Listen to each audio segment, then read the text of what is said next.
Break سے پہلے یہ بات ہو رہی تھی کہ یہ پاکستان میں سال ہا سال سے ایک سلسلہ چل رہا ہے کہ حکومت کوئی بھی ہو، حکومت فوجی حکومت ہو یا سیاسی حکومت ہو، تو وہ کچھ آزادی اظہار پہ، کچھ پریس فریڈم پہ اور اب سوشل میڈیا پہ پابندیاں لگاتی ہے اور جواز یہ مہیا کرتی ہے کہ غیر ملکی سازش جو ہے اس کو روکنے کے لیے ہم یہ سب کچھ کر رہے ہیں. جیسا کہ آج کل ہو رہا ہے کہ سوشل میڈیا جو ہے اس پر ہم اس لیے ریسٹرکشنز لگا رہے ہیں کہ غیر ملکی سازش ہو رہی ہے اور باہر سے بیٹھ کے سب کچھ یہ ہو رہا ہے. یہ 90s سے نہیں ہو رہا، یہ نواز شریف اور بے نظیر کے دور سے نہیں ہو رہا، یہ جنرل ضیاء الحق کے زمانے سے ہو رہا ہے. اب آپ کہیں گے کہ یہ ایسی میں نے بات کر دی ہے. نہیں، میں ایسی بات نہیں کر رہا. ایک جنرل ضیاء الحق صاحب جو ہیں انہوں نے ایک تقریر کی تھی اور اس تقریر میں انہوں نے وہ سب کچھ کہا جو آج بھی وہی کچھ بعین وہی کچھ کہا جاتا ہے. ذرا سنیں. میں نے ملک کے آئندہ آئینی اور سیاسی نظام کے لیے ایک لائحہ عمل پیش کی، لیکن بڑے افسوس کا مقام ہے بعض عناصر نے ملک میں گڑبڑ پھیلانے کی کوشش کی. وہ تو اچھا ہوا کہ ان کے غیر ملکی آقا بروقت ان کی حمایت پر بول پڑے اور یوں سارے منصوبے کی قلعی کھل گئی. ان کے ان منفی عزائم کا اظہار ان خطوط سے بھی ہوتا ہے جو بیرون ملک سے انہیں لکھے جا رہے ہیں اور ان قراردادوں سے بھی جو وہ آج کل اپنے مخصوص حلقوں میں منظور کرتے پھر رہے ہیں. ان میں سے کچھ وہ ہیں جو دیار غیر میں بیٹھے ملک کی سلامتی کے خلاف منصوبے بنا رہے ہیں اور بیرونی طاقتوں کے بل بوتے پر پاکستان میں افراتفری پھیلانا چاہتے. کچھ وہ ہیں جو بیرون ملک جا کر اپنے ہی ملک کے خلاف زہر اگلنے میں ہچکچاہٹ محسوس نہیں کرتے اور یوں مملکت کی جڑیں کھوکھلی کرتے. حکومت کسی کو تنقید کے نام قومی سالمیت اور ملک کی سلامتی سے کھیلنے کی اجازت نہیں دے سکتی. حکومت کسی کو تنقید کے نام پر قومی سالمیت اور سلامتی سے کھیلنے کی اجازت نہیں دے سکتی، اور یہ سب جو ہے یہ غیر ملکی آقاؤں کے کہنے پہ ہوتا ہے. تو یہ تھی باتیں جنرل ضیاء الحق صاحب کی جو 1988 میں طیارے کے ایک حادثے میں اس دنیا سے چلے گئے تھے، لیکن ان کی جو کہی ہوئی باتیں ہیں وہ آج بھی مختلف لوگ مختلف انداز میں آج بھی کر رہے ہیں.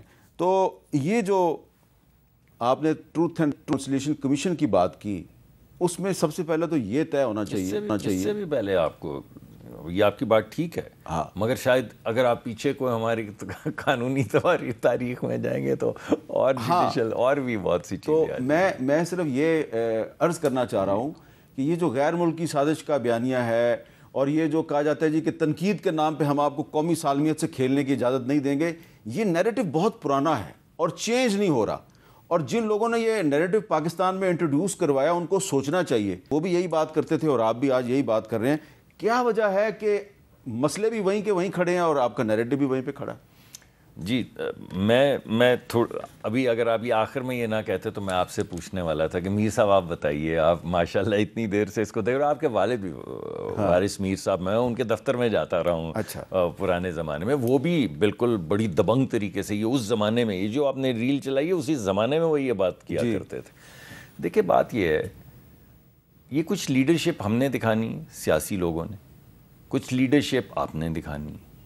یعنی یہ گنجائش پیدا ہوتی اس وجہ سے کہ آج جتنی باتیں بھی ہو رہی ہیں فیک نیوز کے متعلق یا غلط افواہ سازی یا ملکی سالمیت کو نقصان پہنچانے کے حوالے سے جو نیریٹو ہے، اگر اس کی لیڈرشپ ہو صرف ان لوگوں کے پاس جو اہل قلم ہے، یعنی صرف جرنلسٹ کے پاس، اور وہ یہ طے کریں کہ what is unbecoming of a journalist rather than کو حکومت جس کا کام ہمیشہ ہوتا ہے کہ سپریس کرو، یا عدالت جس کا کام ہوتا ہے انفورس کرو.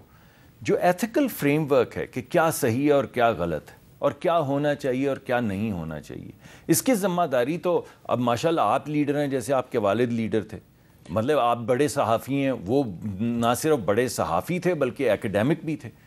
تو میرا خیال ہے کہ اب یہ لیڈرشپ ایک طرف آپ کو لینی چاہیے، ایک طرف ہم لوگوں کو لینی چاہیے کہ what is becoming of a politician and what is unbecoming of a politician. اچھا، اب ہمارا مسئلہ یہ ہے کہ جب آپ کی جو پچھلی حکومت تھی 2016 میں، اس نے جب پیکا کا ایکٹ پاس کیا تو ہم نے آپ کو روکا، سمجھانے کی کوشش کی. آپ کو یاد ہے میرے بھی بیانات اس معاملے میں آپ کے سامنے. ٹھیک ہے جی. اس کے بعد پھر تحریک انصاف کی حکومت آ گئی. اس وقت بھی ہمارے پہلے بھی وہ جو پیکا کا جو ایکٹ تھا اس کو مزید سخت کر کے ایک آرڈیننس جاری کیا. تو اب ہم کیا کر سکتے تھے؟ ہم پھر کورٹ میں چلے گئے. جی ٹھیک ہے جی, کورٹ سے جا کے اس کو سسپینڈ کروایا. اب آپ کی دوبارہ حکومت آ گئی ہے, اب آپ پھر اس کو مزید سخت کرنا چاہتے ہیں. ٹھیک کہہ رہے ہیں آپ, لیکن میں یہ کہہ رہا ہوں, میں معافی چاہتا ہوں, جب یہ بات لیڈرشپ, جو میں پہلے میری بات ہی یہ تھی, میں آپ کو ایگزامپل دے دیتا ہوں. جب آپ امریکہ میں جائیں تو سزا تو جزا بعد میں ہوتی ہے نا ڈاکٹروں کو, لیکن ان کی ڈاکٹروں کی جو ایسوسیشن ہے وہ لائسنس آپ کا پہلے دن سسپینڈ کر دیتی ہے جب کوئی ایسی چیز ہوتی ہے which is unbecoming of a physician. تو امریکن میڈیکل ایسوسیشن اس سزا سے کہ اس کو جرمانہ ہو گیا, سزا ہو گئی, اس نے نقصان پہنچایا, اس سے کہیں پہلے لائسنس اڑا دیتی ہے اور آپ نہیں پریکٹس کر سکتے. یہ جو تنظیم ہے وہ جو لیڈرشپ آپ کو اور ہمیں دکھانی چاہیے, میں چاہتا ہوں کہ وہ کسی طرح سامنے ہے, ہماری طرف بھی ہے. میں آپ کا ویسے نام لے رہا ہوں, آسان ہے, اصل تو تنقید میں اپنے اوپر کر رہا ہوں. اچھا, اب ذرا قومی اسمبلی جو ہے اس میں جب آپ لوگ پہنچتے ہیں تو آپ کے بہت سے اس میں آپ کے فرائض ہیں اور آپ کے حقوق بھی ہیں. آج ہیومن رائٹس کمیٹی کی جو اسٹینڈنگ کمیٹی کا اجلاس تھا اس میں آپ بھی شامل تھیں. آپ نے مطالبہ کیا جی کہ ہمارا اڈیالہ جیل جو ہے اس کا دورہ کروایا جائے, ہم جا کے دیکھیں وہاں پہ کیا ہو رہا ہے. اس سے پہلے بھی آپ نے انٹیریئر کی کمیٹی میں بھی یہ مطالبہ کیا تھا. میرا سوال پتہ ہے کیا آپ سے, کیا آپ یہ صرف مطالبہ اس لیے کر رہی ہیں کہ آج آپ کا لیڈر جو ہے وہ اڈیالہ جیل میں اور آپ اپوزیشن میں ہیں, کل کو اگر آپ حکومت میں آ جاتی ہیں تو پھر آپ اس طرح مطالبہ کریں گی کہ اڈیالہ جیل میں اور حکومت میں لوگوں کے ساتھ کیا زیادتی ہو رہی ہے؟ حکومت میں تھیں بھی تب بھی جا سکتے تھے. اچھا میر صاحب, چونکہ میں کافی دیر سے بات, میں نے بہت ساری باتیں تھی میں نے نوٹ کی ہوئی تھی, I want to answer them. تھوڑا سا مجھے ٹائم دیں گے. ہوں پٹھان تو میں وہیں پھنسی ہوں جہاں پہ ڈاکٹر صاحب نے پچھلا آرگومنٹ چھوڑ کے گئے تھے. چھوڑ دیجیے, نہیں ہو سکتا. سب سے پہلے تو یہ کہ میر صاحب, جو تاریخ میں ظلم کسی پولیٹیکل پارٹی میں پاکستان کے ساتھ ہو سکتا ہے, کہ آپ اس کے لیڈر کو بھی سزا دیں, آپ اس کی فیملی کو بھی سزا دیں, آپ اس کی سیکنڈ ایئر لیڈرشپ کو بھی, کارکنان کو بھی, پارٹی کو بھی ختم کریں, آپ اس کو الیکشن میں بھی نہ اترنے دیں, پر اس کے بعد آپ ایک سے ایک بڑھ کر ایک بوگس کیس اس کے اوپر بنائیں, اور پھر اس کے بعد بات کیا تک آ جائے کہ جب وہ پاکستان کا جھنڈا اور پاکستان کو قومی ترانہ ڈی چوک پہ لہرا رہے ہوں اور پاکستان کو قومی ترانہ وہ پڑھ رہے ہوں, آپ نے ہتے لوگوں پر گولی چلا دیں, اور اس کے بعد آپ بار بار یہاں پہ بیٹھ کے کوشش کریں کہ کسی طریقے سے آپ کوئی نہ کوئی توپوں کا رخ یا پاکستان تحریک انصاف کو زبردستی کہہ دیں کہ یا تو ہم کوئی دہشت گرد ہیں یا ہم شر پسند ہیں. لفاظ سے نہیں ہوگا, سچ سچ ہے, اور حقیقت یہ ہے کہ کیمرے کی آنکھ نے چیزوں کو محفوظ کیا ہے کہ نہتے لوگوں کے اوپر, پاکستان تحریک انصاف کے لوگوں کے اوپر گولیاں چلائی گئیں. ہم پیسفل ہیں, ہم نے آج تک کبھی ہتھیار نہیں اٹھائے اور نہ اٹھائیں گے. میرا ملک ہے. میں نے جب ڈیرہ غازی خان میں کام کروائے ہیں تو میں ڈیرہ غازی خان میں پاکستان میں ایک پتے کو بھی نقصان نہیں پہنچا سکتی ہوں. یہ بہت زیادتی ہے کہ یہاں کہہ کہ یہ کہا جائے کہ پولیس والے شہید ہوئے یا رینجرز والے شہید کیے ہیں. میرے لیے رینجرز والے, ان کی وردی, ان کی زندگی, ان کی فیملی سے اتنی معتبر ہیں. میرے لیے پولیس والوں ان کی فیملیز, ان کے سینے, اور وہ اگر گولیاں کھاتے میرے لیے اتنے معتبر ہے جتنا میرا پاکستان تحریک انصاف کے کسی کارکن کے اوپر یا کسی بھی سیاسی کارکن کے اوپر میرا دل دکھتا ہے. بہت اچھی بات کی آپ نے. اس لیے نہ میرا یہ نظریہ ہے, نہ میرے یہ لیڈر کا نظریہ ہے, نہ ہم نے کبھی ہتھیار اٹھایا ہے, نہ ہم نے کسی کے خلاف کبھی گولی اٹھائی ہے. ہمارے ہاتھ میں تو یہ تسبیح ہوتی ہے, پاکستان کا جھنڈا ہوتا ہے, قومی ترانہ ہوتا ہے, رنگ برنگے ہم نے پی ٹی آئی کے جھنڈے, اسکارف اور مفلر پہنے ہوتے ہیں, اور اس کے بعد دیوانوں کی طرح آتے ہیں, آواز اٹھاتے ہیں اپنے لیڈر کے لیے. ہمیں گولیاں ماری جاتی ہے, پھر بھی ہم اس ملک سے بھاگتے بھی نہیں ہیں, ہم کوئی فساد نہیں کریٹ کرتے, شہداء بھی ہمارے صفوں میں ہیں. اس لیے ہم انصاف کے بھی متلاشی ہیں, ہر فورم کا دروازہ بھی کٹکھٹاتے ہیں, آپ سے بھی بات کرتے ہیں, فورم پہ بھی بات کرتے ہیں. جب رینجرز کی جو شہادت ہوئی نا, تو آپ پلیز مطیع اللہ جان کو یہاں پہ بلا لیں, جس بیچارے کے اوپر بھی آپ لوگوں نے کوئی آئس کی یا پتہ نہیں کوئی ڈرگس کی وہ ڈال دی, جب وہ صرف ایک رپورٹنگ کر رہا تھا ان دا لائن آف ڈیوٹی, جب وہ سچی رپورٹنگ کر رہا تھا مطیع اللہ جان کے اوپر جس طریقے کا آپ لوگوں نے وہ کیس ڈالا صرف سزا دینے کے لیے, آپ اسے سے پوچھ لیں کہ وہ کہاں پہ کون وہ بتائے گا کہ مجھے عمران خان کے دور میں بھی اٹھایا جاتا ہے اور شہباز شریف کے ہر دور میں غلط ہے, ہر دور میں غلط ہے. سب سے پہلے یہ ایکسیپٹنس ہونی چاہیے. دوسرا, آپ نے ڈاکٹر صاحب نے کچھ ایگزامپلس دی, فلانی جگہ کو نقصان, فلانی جگہ کو نقصان. Am I a child of a lesser God? نہیں. Are we a children of a lesser God? ہم جو پاکستان تحریک انصاف والے ہیں, کیا زرتاج گل کا ڈیرہ غازی خان میں 10 دفعہ دروازے توڑنا مقدس نہیں ہے؟ کیا آپ میرے گھر کی چادر اور چار دیواری کو جب توڑتے ہیں تو کیا میری کوئی عزت نہیں ہے؟ آپ یہ سمجھتے ہیں کہ کسی تھانے کی اگر کوئی دیوار کہیں سے اگر کوئی ایک اینٹ گری ہے، نہیں گرنی چاہیے، اگر کوئی پیسفل پروٹیسٹ میں اگر کوئی ایک دوسرے سے تلخ کلامی ہوئی ہے وہ مقدس ہے؟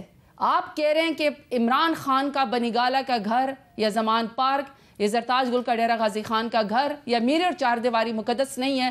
آپ جب دن دن آتے ہوئے میرے گھر کے اندر گھس آتے ہیں بغیر وارنٹ کے، آپ مجھے بغیر دوپٹے کے اور بغیر جوتوں کے آپ مجھے گھر سے گھسیٹ کر لے کر جاتے ہیں اور مجھے کہتے ہیں کہ آپ دہشت گرد ہیں۔ پھر بھی میں اس ملک سے نہیں جاتی ہوں، پھر بھی میں اس ملک کے اندر لڑتی ہوں کہ میں کہتی ہوں کہ ملک بھی میرا ہے، سیاست بھی میری ہے، اس لیے ہمیں اس طرح لیبل مت کریں۔ دوسرا، آپ نے کہا کہ یہ حالات جو بدلیں گے فار اے لائٹر نوٹ، آپ نے جنرل ضیاء الحق صاحب کی ابھی ایک وہ دکھائی کہ تب بھی بیرونی سازش دی، اب بھی بیرونی۔ دکھ تو یہ ہے کہ ان کے انٹیریئر منسٹر ڈاکٹر مصدق ملک کا انٹیریئر منسٹر کہتا ہے پاکستان تحریک انصاف کو کہ افغانستان کے لوگ آئے ہوئے تھے۔ پوری پولیٹیکل پارٹی کو اور پاکستانی لوگوں کو آپ نے کہہ دیا کہ یہ افغانستان کے ہیں۔ ہم پاکستان کے شہری اور آپ ہمیں کہہ رہے ہیں کہ یہ پولیٹیکل پارٹی کے لوگ دہشت گرد ہیں اور یہ افغانستان سے آئے ہوئے ہیں۔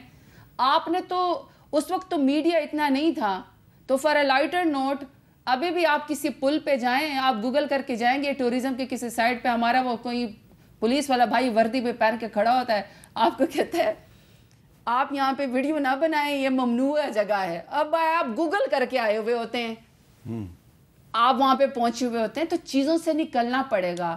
ٹویٹ کرنے سے یا آپ کا میرے اختلافی نوٹ سے یقین کریں کوئی فساد نہیں ہوتا پاکستان میں، کوئی خطرہ نہیں ہے۔ جب آپ آوازوں کو دباتے ہیں، جب آپ لوگوں کو سزا دیتے ہیں، تو پھر اس کا ایک باؤنسنگ وہ آتا ہے، ایفیکٹ آتا ہے، لوگ پھر ریٹیلیٹ کرتے ہیں۔ بہتر یہ کہ ڈائیلاگ کریں، لوگوں کے ساتھ بیٹھیں، ان کو بتائیں کہ وی پی این بند کرنے سے وی پی این حرام نہیں ہے۔ مطیع اللہ جان کے یا حامد میر کی یا کسی کے پروگرام کے میں بات کرنے سے کوئی دہشت گرد نہیں ہے۔ اگر میں اور ڈاکٹر صاحب یہاں پہ بیٹھے ہوئے نا، دیکھیں آپ نے کہا نا کچھ ریلائزیشن بالکل ہونی چاہیے کہ کل کو جب میری بھی حکومت آئے گی، اور انشاءاللہ آئے گی، کیونکہ میرا کام کوئی رفائی ادارہ تو نہیں ہے، میرا کام ہے سیاست کرنا ووٹ کے ذریعہ نا، یہ ووٹ کا جو ہے میرا حق ہے، مجھ سے کوئی نہیں چھین سکتا، تو میں ہر دفعہ الیکشن لڑ کے آؤں گی۔ آپ نے ٹھیک کہا کہ تب سٹینڈ لینا چاہیے، سٹینڈ لینا چاہیے کہ جو کچھ آپ کے سامنے غلط ہو رہا ہو تو آپ نے اس کے لیے آواز تو جب آپ اٹھانی حکومت ہے۔ میں آئیں گی تو مصدق ملک صاحب کو اگر اڈیالہ جیل بھیجا جائے گا تو آپ اس کی مذمت کریں گی؟ اگر انہوں نے غلط کام نہیں کیے ہوں گے تو بالکل ان کا یہ ساتھ دیکھنا دیں۔ اگر لگا دیا نا آپ نے بیچ اب میں یہ ڈاکٹر صاحب بتائیں گے نا کہ